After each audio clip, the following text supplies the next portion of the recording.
This is usually the part of the episode where we tell you about where we're going and what we're doing, but this is such a huge topic. We want to make sure that we give you all of the time that we can because there's a lot of information to cover here. Any visit to Disney World can be magical, but if you get there and it's just overwhelmingly crowded that it limits your ability to see the shows, ride the rides, even have dinner with your favorite characters, the magic is gone. It fades so fast, it's hardly worth taking the trip at all.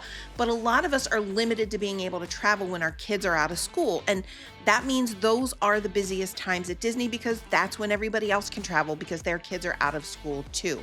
So between Jody and I, we have done a ton of Disney trips. We've gone with family, we've gone with little kids, big kids, we've gone without kids.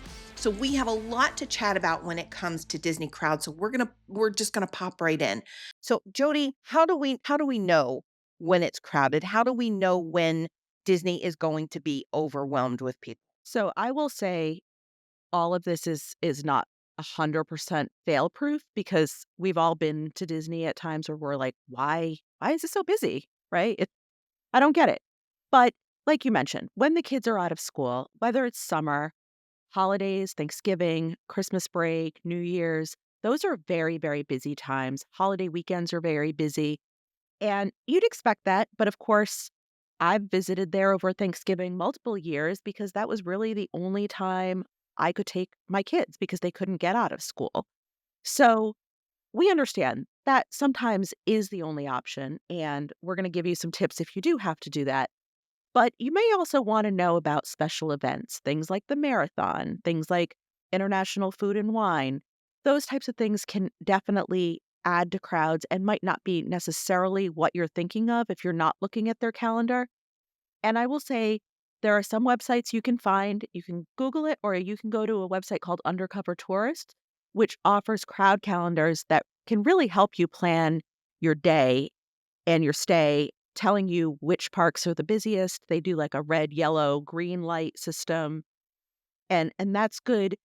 Again, it's based on historically in the past when this event has occurred, this park has been busy. So, the actual crowds will vary, but it's a great, great starting point. No, I could not agree more. I think those crowd calendars are so valuable, especially I'm not a runner. I don't keep track of when the Disney marathons are. So when I was recently booking a trip for a client, I went to book and it's like, why are all these hotels full? And then I went to the calendar and it was like, oh my gosh, it's marathon weekend. So yeah, it's going to be crowded. But if you're not familiar with all of the event, and there are a ton of events that go on at Disney World, if you're not familiar with all of them, those crowd calendars can really influence when you travel. Absolutely. So are there days of the week that are better to go? The crowds are less or it's easier to get on things? I mean, as you'd expect, midweek is typically the best, and you'll see that with the crowd calendars is that midweek is generally the best option. People might want to incorporate a long weekend into their trip. So, yeah, midweek is best, but again, you want to look at those calendars.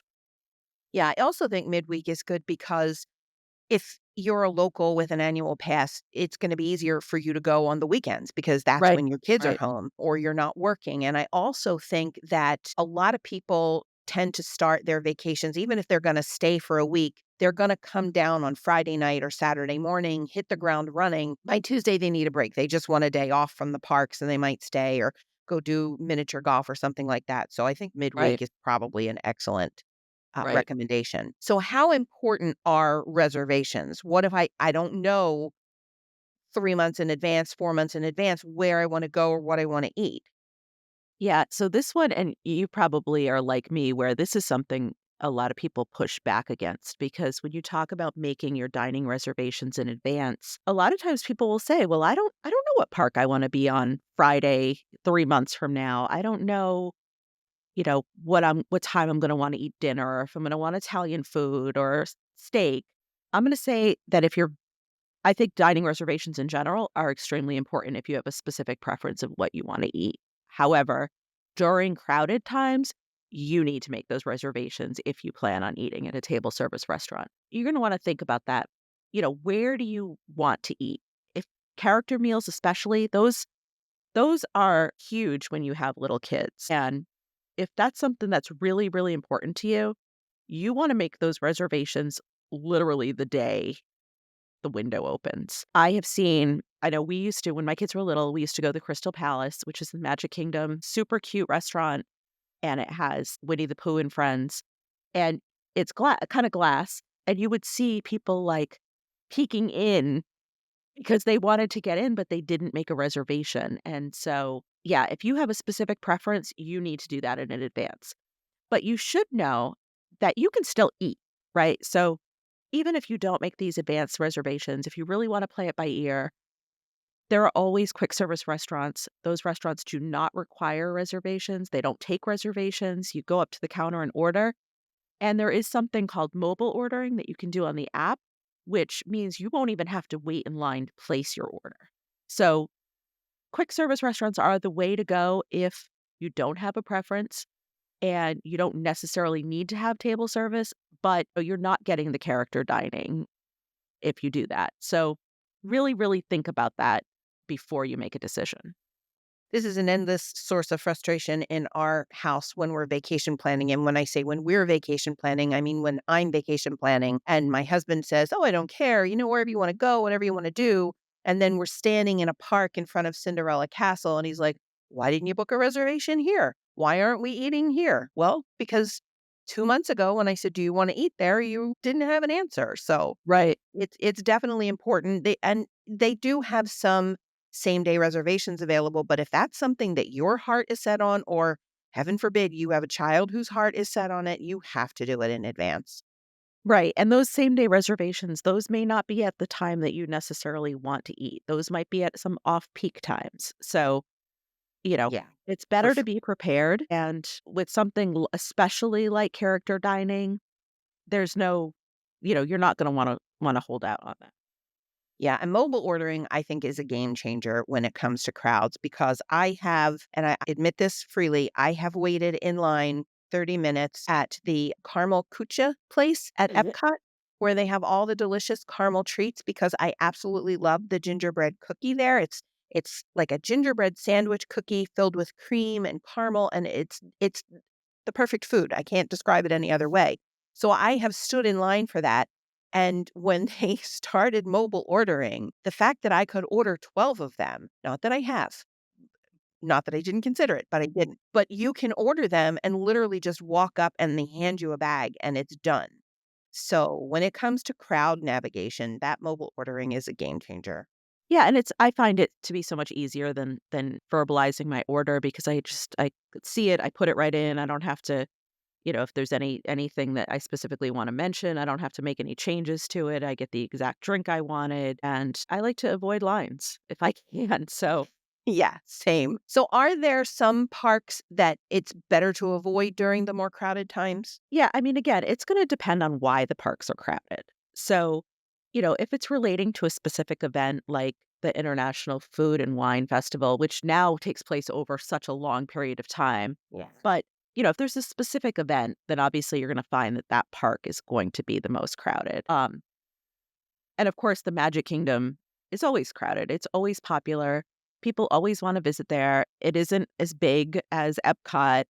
So, but I will say that's another case where the crowd calendar really comes in hand. Yeah, for sure. I couldn't agree more. And the festivals, it's almost a year-round event now at Right, Epcot, but if you can avoid the beginning of the festivals or the end of the festivals and, right. even if it's a school break, just try and skip those days. Do one of the other parks the opening day of a festival because not only does it draw normal crowds and the normal Epcot park goers, but it also tends to draw a lot of social media people who are there getting their content Right, and, right, standing in line for all of the foods and stuff. right. And those events tend to come with concerts. And Yes. so when the more, there might be some concerts that draw a bigger crowd in the evenings. So that's something else. I know a lot of people with annual passes love to see those. Yeah.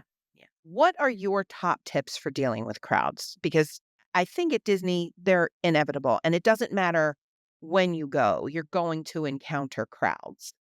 Yeah. So number one tip, and I know everyone says this, but not everyone does it, is to arrive early. And at Disney, there's something called rope drop. It's named for when like the rope that's holding up the line actually comes down, but that's what we typically say, arrive at rope drop. Now, what you do need to know is if the park's opening at 8, that doesn't mean you're getting off the bus or the monorail at 8, right? Like, you can get through security earlier than that. You can, get to the turnstiles and potentially even get through them. You're gonna Early is important, and this is a case where everyone knows to get there early, everyone hears to get there early, but if it was easy to do, everyone would do it, right? So this means you've gotta get up, you've gotta get ready, you've gotta pack your bag, you have to have, your breakfast or your coffee or whatever, and so not everyone does it. But when you've got little kids, especially, like my kids were like up and ready to go at like 5 a.m., we were, you know, we were like the first family there. You Yeah, could my definitely save grandchildren are time. up at 6, so you've gotta be out the door. Right, right.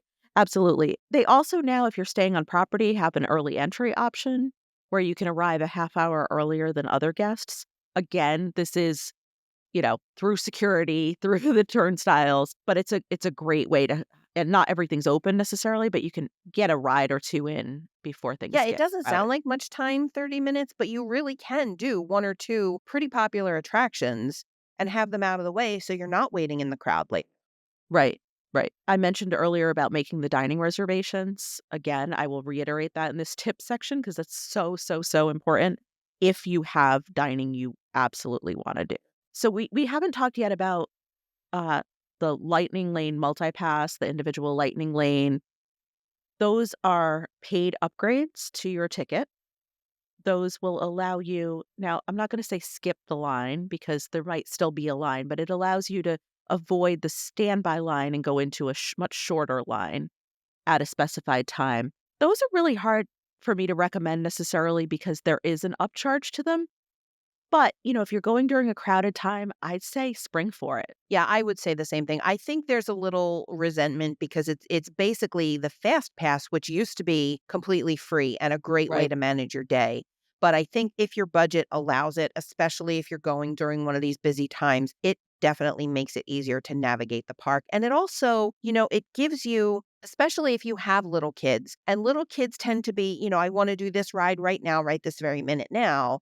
And, they could have a meltdown when you look at the line and you're like, no, we're not doing it. We're not waiting 55 minutes for Spaceship Earth. But if you can say to them, no, we have a reservation for this. We're going to come back to this Right, right. after lunch or right before dinner. It kind of eases you through the meltdown that may happen with your kids because they're not getting in line for an attraction.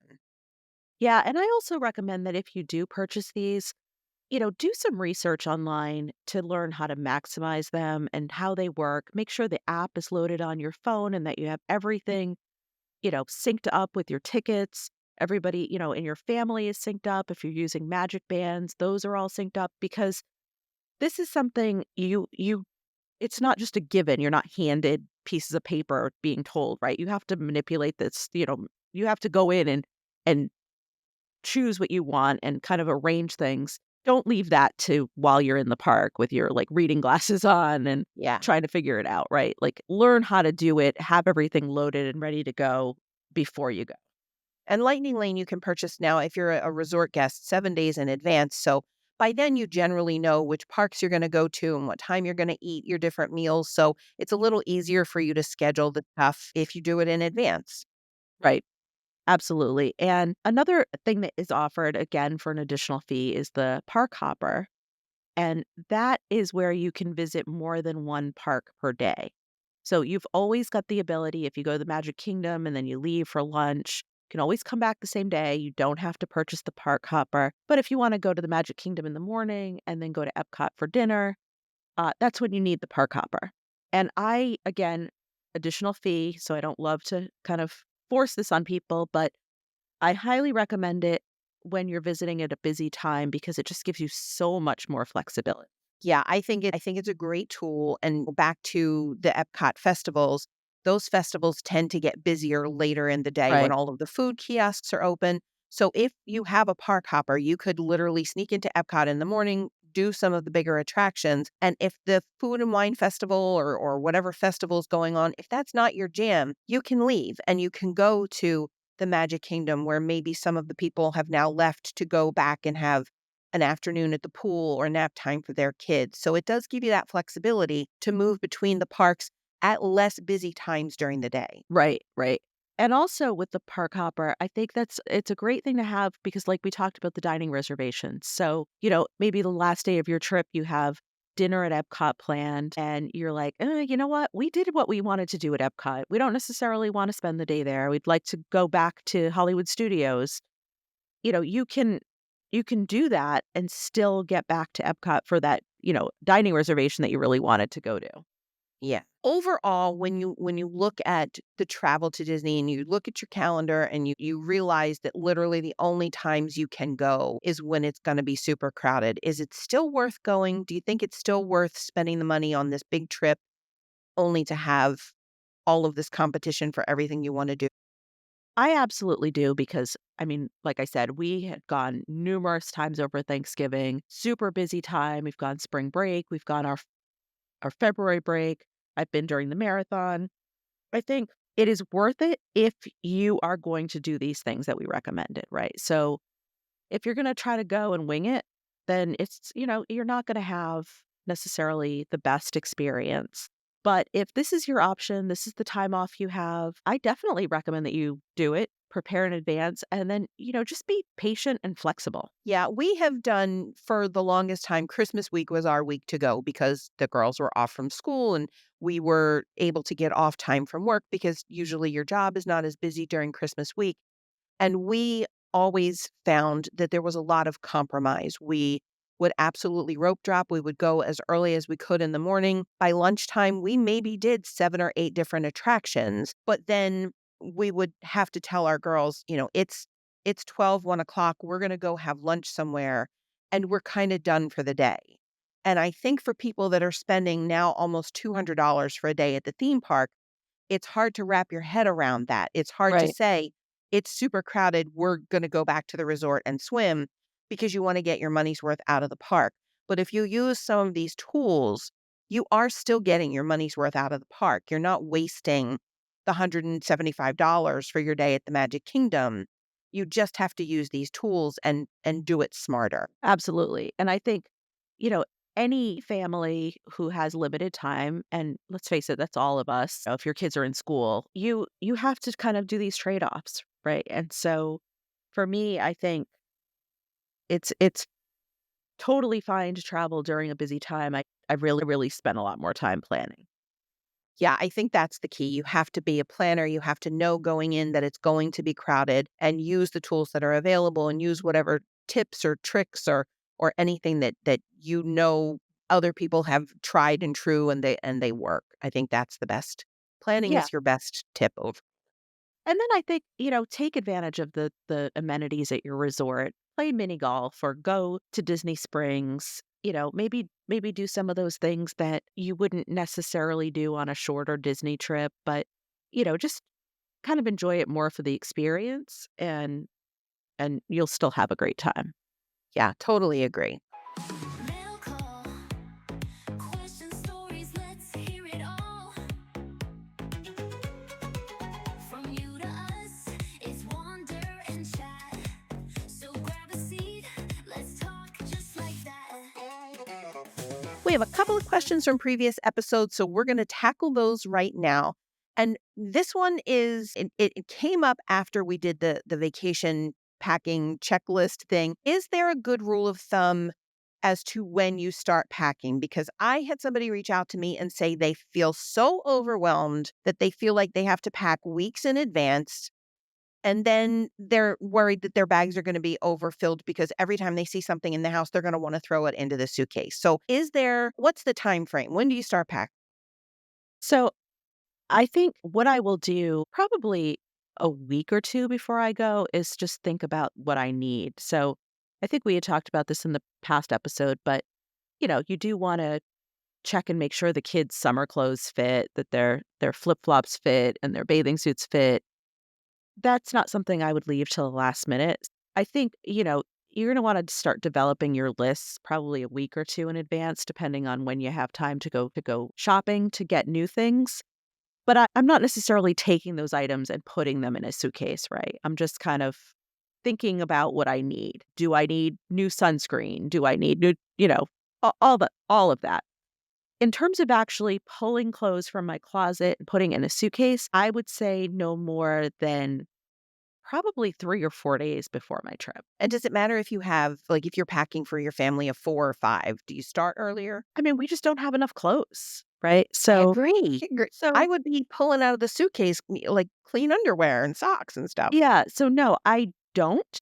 I do, and I'm not sure if we've discussed this, but I do have toiletry bags that are, ready to go. I don't pack my toiletries when I go on a trip. So, that stuff's always ready to go. But in terms of, pulling out clothes or, things like binoculars and, any other kind of travel type thing, I would say just a few days before, as long as you know that you have what you need and it fits.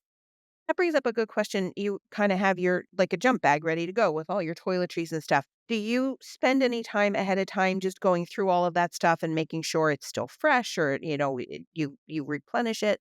Absolutely. So I will check expiration dates and I'll also check to see how much is left. So, if I'm at the very end of the toothpaste, for instance, I'll know that I need to buy a new one. So, yeah, I will do that. Typically, when I'm doing the same thing as going through like clothes to make sure stuff fits, I'll just pull out that bag and say, okay, is my contact solution still within its, good range and all of that? Absolutely. Yeah. You don't want to get there and realize, oh, that's right. I used the rest of my deodorant on my last trip. Yeah, But when that's you travel a happened. lot, I do recommend having, a toiletry bag ready to go. Yeah, I think that's a great idea. I do have some stuff that I have sorta set aside, but I'm not organized enough yet to have it all ready to go. It's Mhm. sort of like in a corner of my dresser or in a box somewhere in my closet. Like these are the things I know I need to pack, but it would be much better to just have it ready to go. Yeah. Yeah. It's definitely that saves a ton of time. We also got a question on Real ID, and I think the fact that it is now imminently happening, people have more questions. Do you need Real ID to go on a cruise? So the real ID is typically for boarding planes, but your documentation that your cruise line is going to require is going to vary depending on where you're leaving from and where you're going. So definitely check with your cruise line to see what specifically they want to see. Yeah. I also think it's really important in case there's an emergency, you will need Real ID to get on a plane or Right. something more than just a driver's license, especially if you're traveling, from Mexico or from Europe or somewhere. So it's probably a good idea to have it just in case. 100%. You should definitely go get that real ID because even if you think I don't fly very often, you don't know when there's going to be a family emergency. So just get it. It's a Yeah, pain, make but that then you're appointment. done. Now, let's dive into the latest travel news and updates. From exciting cruise announcements to must know travel tips, here's what's making the waves this week. There have been a couple of articles this past week and news stories that I'm so jazzed about because I just love cruising. And the first one I'm going to ask you to talk about, Jody, is how much time is too much time to spend on a cruise? I have never, now I know you've been on a transatlantic. I've never been on more than a 7 day. And I think I could do more. I think I could do uh 14 maybe. We saw an article that kind of prompted this in the New York Post about a family that took their kids on a 5-month cruise. What do you think? I don't think I could do that. Think unless it's super, super port heavy, I wouldn't recommend that with little kids. And I think on a 5-month cruise, the kids clubs are not going to be busy. You won't see as many kids there just because most kids can't take 5 months off from school or from whatever. So they're going to probably rely on mom and dad a lot more for their entertainment. So you won't have the same access to childcare and child activities that you would on a weekend cruise or even a 7-night cruise. Yeah, and I think, the issue for me, and I mean I love cruises. I love having food available. I love to just I mean it's we've talked tons about cruising. It's like one of our favorite things to do, right? But I couldn't spend all that time in a stateroom. I think I could spend that much time in a stateroom. I don't know that I could do it with kids. Right, I right, think it would be exactly. a lot with kids. That's I yeah, look and sometimes at a stateroom and I think to myself, okay, if I can live 2 weeks or 3 weeks with just this stuff, why do I have a whole house full of crap? about I could get rid of so much more at home because obviously I don't need it if I could be comfortable on a cruise ship. absolutely. I think the same thing, but I think with kids, you would just have it's just much more crowded and you'd have more kind of chores like one of the things I love about a cruise is that there are no chores, but you'd start to get into kind of needing to do some stuff. Yeah, and that one bathroom would be a deal breaker with well, I have 3 daughters, so that would be a challenge. But also in the news, speaking of long-time cruises, also in the news this past week, Mario Salcido, and you are the person that introduced me to this phenomenon because I did not know it existed. Super Mario from Royal Caribbean. Yeah, he basically lives on a cruise ship and not one cruise ship specifically, but within the Royal Caribbean line, he spends the majority of his time on a cruise ship. And I think there's a lot of benefit to that as a solo cruiser, especially because you're not dealing with sharing that stateroom. But do you think you could retire on a cruise? Think that I would miss my kids and my grandkids. So I think that would be the thing. I could certainly do, I think, several weeks at a time. I don't know that I could like Super Mario does. He just did his 1000th cruise. And I think the news reported that he has spent almost with very little time off 20 years on a cruise ship. I just think the especially when you talk about Royal Caribbean, which has a very set I don't think I could deal with the menu being the same every Monday is fried chicken night, and I Right. think I would get tired of that very quickly. Yeah, I mean, obviously I see a huge benefit, right? But yeah, it would be tough for me. It wouldn't be tough for me in the way that I think maybe other people are thinking. So I wouldn't worry about seasickness or being on a ship or anything like that. It would just be more of the kind of repetitive nature that would maybe be a little tough. But I mean, he seems to have a great time and I think it's great for him. I think it's a really fun idea. Yeah, he's very popular. Jim and I actually had a conversation with him on a cruise last year. It's very difficult to have a conversation with him because every crew member knows him. And if it's a crew member that maybe was on another ship and now is on his ship, or they were away on a contract and now they're back on a new contract, like they seek him out Right, to right. interact with him. So he sort of has this whole cruise line family going on. And he's just super interesting and he really does love it. I just he doesn't have, a wife and a kids and it really is just him that he has to negotiate and worry about. So Right. I think that makes it super easy. Yeah. Yeah, definitely. And you had mentioned too that there are some of these like annual passes or these like longer cruises. What's the deal with those? Yeah, so Virgin Voyage in 2025, they announced last year that they were going to offer an annual pass for 2025. And it basically, for $120,000, you could stay on board any of the Virgin Voyages ships anytime you wanted. You just had to book them in advance. Not a big deal. You could do your entire 2025 on board a cruise ship. It was so popular, and that's for two sailors. So it's 120,000 for two sailors for this entire year. It was so popular that this year they have announced they're going to do a 2026 annual pass. The 2026 annual pass is going to be $199,000. So it's a huge jump in price. But the perks that they're offering for the 2026 annual pass, it's definitely something I think people will look at. The very first thing that is, I mean, it just wows me. Richard Branson owns a private island called Necker Island. Your annual pass for Virgin Voyages includes a week's vacation at Necker Island, and not just a week's vacation there. They will fly you there in Wow. first class on a plane. So your entire trip is covered under your annual pass.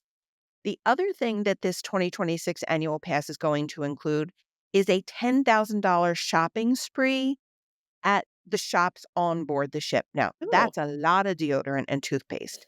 I do not know how I would spend $10,000, but they also offer, as you know, high-end handbags, high-end jewelry, Cosmetic. high-end cosmetics. Yeah. Yeah. So there's definitely stuff that you could spend this $10,000 on.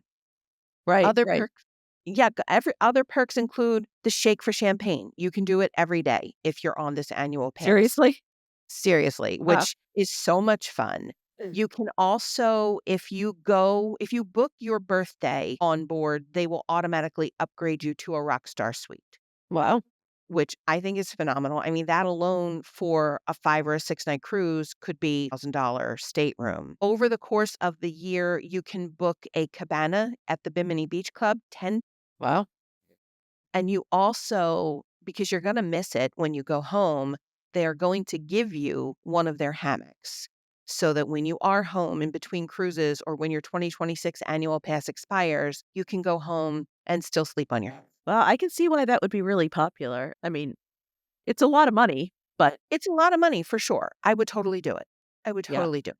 Yeah. Especially because with the annual pass, you're not obligated to stay on the ship for the whole 365 days. You just have the option to. Right. Right. And So, you're booking like multiple smaller cruises, right? So you can, especially if you were to live in Florida or somewhere where they have, you know, a lot of cruises going out of, you would you'd have that option. yeah, you can take a break in between and still, I think you're going to get your money's worth out of this. The other thing, I don't think people realize how much they spend on vacations. Right. And I Right. think if you take a step back and you think, okay, this includes all of my meals, all of my, my TV, my electricity, my water bill. It Wi-Fi. even includes my soap and my shampoo, like just the stuff that you spend at home. Not that you're spending $199,000 a year. And again, that's for two people, but I think it makes it more reasonable. Right. Right. And if you are a travel advisor and you are lucky enough to have a client that wants to throw $200,000 at Virgin Voyages, it's an automatic $10,000 commission. There's even incentive for travel agents to, if you've got a client that this is something that would appeal to them. If you know Super Mario and he's looking for a change, this might be your opportunity to book him on Virgin. Or, you find your next one, right? The next Yeah. person who. Yeah, absolutely. And you also get bathrobes. So, that's something that I have to admit, I don't use a bathrobe often at home, but I love a cruise ship bathrobe. On vacation, a bathrobe, yeah, 100%. I agree. Yeah. I love it. If you have any questions on any of the stuff that we talked about today, especially those Disney crowds, because we can tell you a lot about Disney crowds, just drop them in the comments. We are happy to answer them on an upcoming episode. Or if you'd like to know more about spending your life or your 2026 ads, we would be happy to answer all of those questions. Join us next time when we talk all about Princess Cruises, what to expect, how to book them, what you'll see. We'll learn all about that from Anna. All right. Thanks for tuning in to Wander and Chat. If you're enjoying the show, don't forget to hit the subscribe button on Apple Podcasts. Subscribing means that you will never miss an episode, whether it's our weekly chats or some surprise bonus content when the travel bug takes us off schedule. Stay in the loop and be the first to hear all about the travel tips, news, and stories that we have to share. And while you're at it, we'd love it if you left us a quick rating or review. It really helps us find more listeners like you and to fine-tune our content so you like it better. Thanks for your support and happy travels.